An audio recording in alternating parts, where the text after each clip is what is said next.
Hi everybody, I hope you all are doing well. Today I'm here with my second quarterly book haul for the year, so these are all of the books that I got in April, May and June. So here they are in no particular order. Starting off with young adult books, I first have a young adult fantasy book which is Fantastic Beasts and Where to Find Them, the original screenplay by J.K. Rowling. I got this in the June book crate and I think this is simply just the script for the movie that came out last year, which I really enjoyed, so hopefully this lives up to that standard as well. Next up, I have a young adult historical fiction book which is Salt to the Sea by Ruta Sepetys. This one has been receiving a ton of hype since it first came out, so I'm definitely excited to see what all of that is about. From what I understand, it follows 4 teenagers in 1945 Europe. One is from Lithuania, one is from East Prussia, one is from Germany, and one is from Poland, and it examines their journeys as they flee their hometowns during the war and cross paths and what happens next.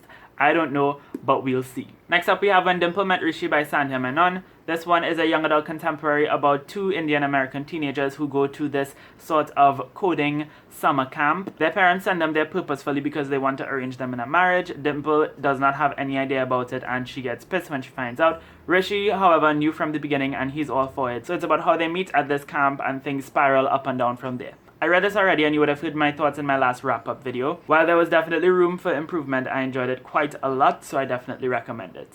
Next up, we have Noteworthy by Riley Redgate. This one is a young adult contemporary about a girl named Jordan who is attending this fancy kind of performance arts high school. She wants to join this a cappella group called the Sharpshooters, but unfortunately they are only taking guys, so she disguises herself as a guy to join the group, and it's about how that also spirals out of control. I am currently reading this. I am 84 pages in. You would have probably already heard my thoughts on it in my last wrap-up video as well. But so far, I'm really enjoying it and I think it's going to live up to expectations. Next up, we have This Is Where the World Ends by Amy Zhang. I have no idea what this book is about other than it was blurbed in the back to be similar to We Were Liars, and that was all I needed to know. And the final young adult contemporary book we have here is The Unexpected Everything by Morgan Matson. Amy and Roger's Epic Detour was one of my favorite books of last year and one of my favorite books of all time. I've heard from mixed reviews that this book does not live up to Matson's previous works, but I'm nonetheless still excited for it. From what I understand, it follows a girl who is the daughter of a politician and he gets into some sort of scandal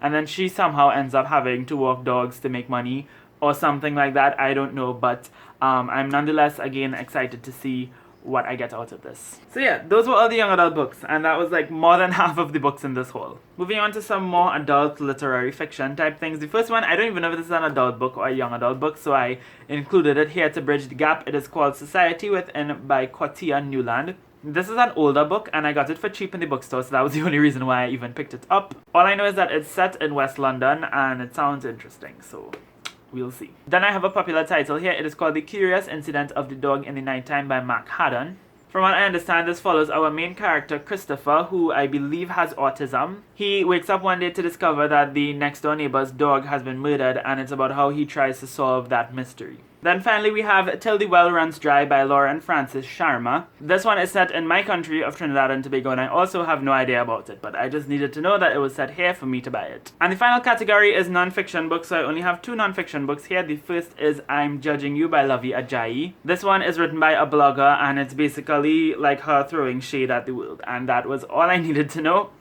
to pick it up. Speaking of internet people who buy books, the final book that I have here is by Lily Singh. It's called How to Be a Boss and I got this in the May book crate. This book could not have come at a more perfect time for me because I am lacking a lot of motivation, and this book is a book about how to conquer life, basically. It's not life hacks, it's not like shortcuts or anything like that. It's about her trying to get you into the right mindset to stay motivated and to achieve your goals, which I'm looking forward to seeing how this book helps me. But those are all of the books that I have to talk about today. In the comments down below, I'd love to know if you've read any of these and what your thoughts were on them. That being said, thank you all so much for watching. I hope you have a lovely, lovely day, and until next time, inshallah, keep reading.